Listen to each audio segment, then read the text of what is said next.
आज है 6 मार्च 2025 दिन गुरुवार। Welcome back to clean news UP. चलिए देखते हैं उत्तर प्रदेश की 25 फटाफट बड़ी खबरों को। यूपी के जिले के प्राइमरी स्कूल्स में बनेगी मल्टी स्टोरी बिल्डिंग। यूपी के कुशीनगर जिले में बेसिक शिक्षा परिषद से संचालित परिषदीय स्कूल से जुड़े शिक्षकों, बच्चों और अभिभावकों के लिए अच्छी खबर है। सरकार प्राइमरी स्कूल्स को कॉन्वेंट स्कूल से बेहतर बनाने और वहां पढ़ने पढ़ाने की अच्छी व्यवस्था करने की दिशा में लगातार प्रभावशाली कदम उठा रही है।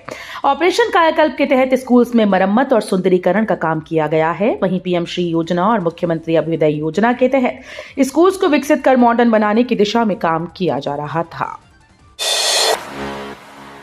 रमईपुर में मेगा लेदर क्लस्टर को केंद्र की सैद्धांतिक सहमति। फुटवियर पार्क भी बनाया जाएगा, जल्द जमा होगी डीपीआर।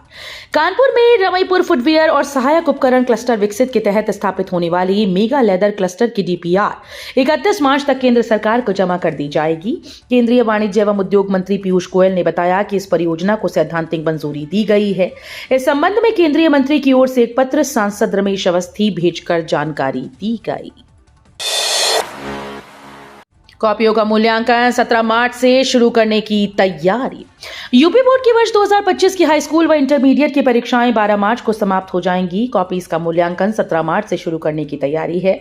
15-16 दिनों में कार्य पूरा होने और अप्रैल के अंत में परिणाम आने की उम्मीद है। परीक्षाएं पूरी होने के बाद 13 मार्च को होलिका दहन और 14 मार्च को होली का पर्व है। ऐसे में 2 दिनों तक मूल्यांकन केंद्रों तक कॉपीज को पहुंच पाना मुश्किल होगा। मुजफ्फरनगर का नाम बदलकर लक्ष्मीनगर किया जाए। एमएलसी मोहित बेनीवाल ने विधान परिषद में उठाई मांग। विधान परिषद सदस्य एवं भाजपा के प्रदेश उपाध्यक्ष मोहित बेनीवाल ने सदन में कहा कि हमारी परंपराओं के प्रति सम्मान के लिए हमारी भूमि, नगरों के नाम भी सभ्यता और परंपरा के अनुरूप होने चाहिए। महाभारत काल से जुड़े मुजफ्फरनगर का नाम बदलकर लक्ष्मीनगर किया जाना चाहिए। उन्होंने कहा कि ये केवल नाम बदलने का प्रश्न नहीं है, बल्कि हमारे सांस्कृतिक गौरव, सभ्यता के पुनर्जागरण व ऐतिहासिक सत्य की पुनर्स्थापना का संकल्प है।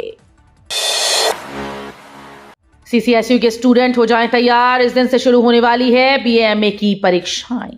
चौधरी चरण सिंह विश्वविद्यालय से संबंधित कॉलेजेस में जो छात्र छात्राएं रेगुलर एवं प्राइवेट माध्यम से स्नातक परास्नातक कोर्स में अध्ययन कर रहे हैं, ऐसे सभी स्टूडेंट्स की परीक्षाएं 17 मार्च 2025 से संचालित की जाएंगी। ये जानकारी चौधरी चरण सिंह विश्वविद्यालय के कुल सचिव धीरेन्द्र कुमार वर्मा के द्वारा दी गई। एआई की मदद से फसल, सब्जी, फूल वगैरह की मार्केटिंग सिखाएगा कानपुर का विश्वविद्यालय। चंद्रशेखर आजाद कृषि एवं प्रौद्योगिकी विश्वविद्यालय अब आर्टिफिशियल इंटेलिजेंस से कृषि विपणन और ट्रेडिंग सिखाएगा। यूनिवर्सिटी जल्द ही इसके लिए एक सर्टिफिकेट पाठ्यक्रम शुरू कर रही है। पहले चरण में विश्वविद्यालय के छात्र छात्राओं को प्रशिक्षण दिया जाएगा। इसके बाद दूसरे चरण में बाहरी विश्वविद्यालयों और उच्छिक किसानों को प्रशिक्षित किया जाएगा। गोरखपुर सिकरीगंज मार्ग पर दौड़ी 4 इलेक्ट्रिक बसेस। कम किराए में मिलेगी यात्रा की सुविधा। गोरखपुर में ग्रामीण क्षेत्र से शहर आने वाले लोगों के लिए राहत भरी खबर है। दूर दराज गांव से महानगर आने वाले लोगों की राह आसान होगी। कम किराए में गोरखपुर तक का सफर पूरा होगा। फिलहाल गोरखपुर से सिकरीगंज मार्ग पर अब 4 इलेक्ट्रिक बसेस का संचालन होगा। यात्रियों की मांग पर इलेक्ट्रिक बस संचालन समिति ने 2 की जगह अब 4 बसेस का परिचालन आरंभ कर दिया है।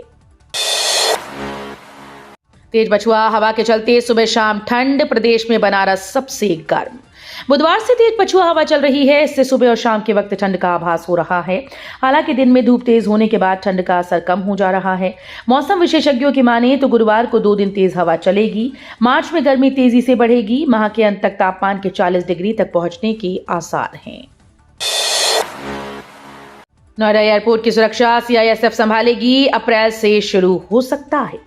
बन रहे नोएडा इंटरनेशनल एयरपोर्ट की सुरक्षा अब सीआईएसएफ के जवान संभालेंगे। इससे लोगों में खुशी की लहर है। एयरपोर्ट की सुरक्षा 3 स्तर पर होगी। पहला सीआईएसएफ, दूसरा प्राइवेट गार्ड और तीसरा उत्तर प्रदेश पुलिस। इस तरह दुनिया के 5वें सबसे बड़े एयरपोर्ट की सुरक्षा जमीन से लेकर आसमान तक पुख्ता रहेगी।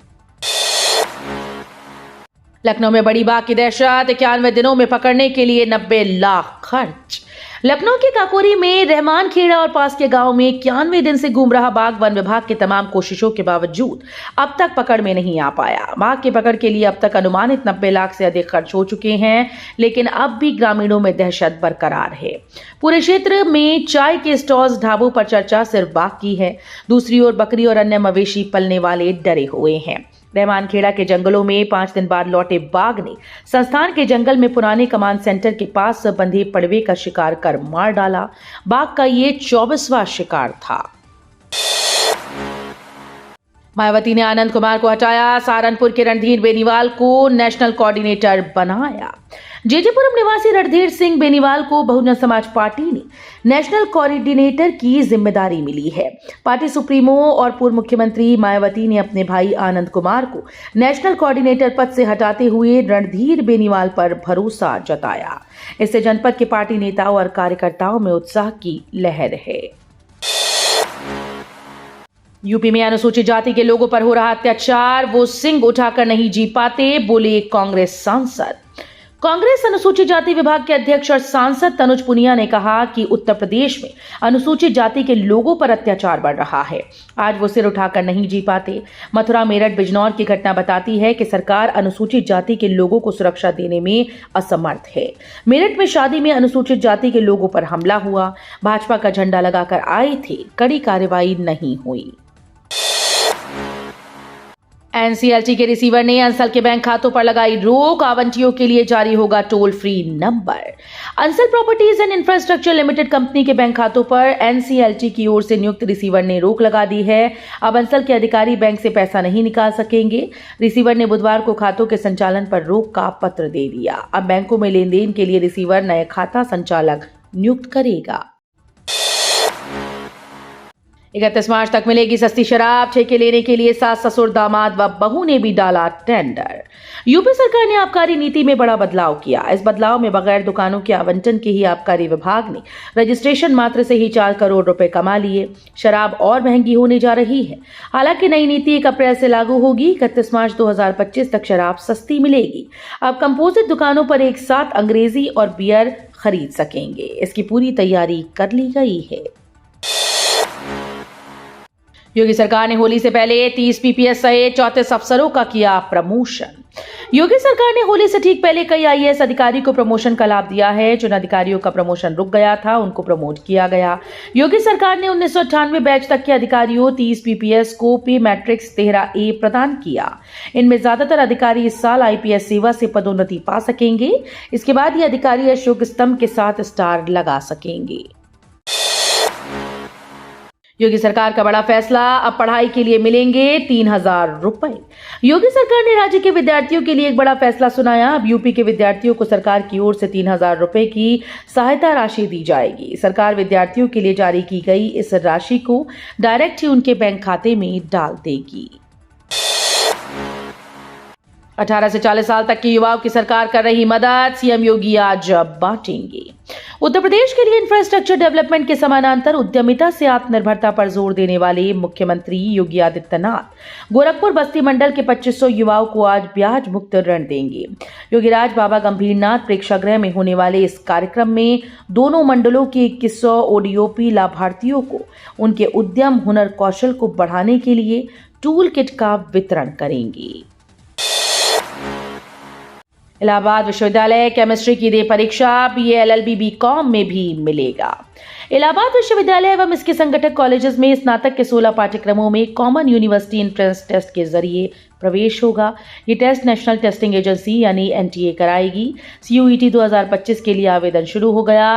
इलाहाबाद विश्वविद्यालय ने शैक्षिक सत्र 2025-26 के प्रवेश प्रक्रिया में बड़ा बदलाव किया। सीएम योगी का ऐलान, कॉरपोरेशन के माध्यम से रखे जाएंगे आउटसोर्सिंग कर्मी, डीबीटी के जरिए मिलेगा वेतन।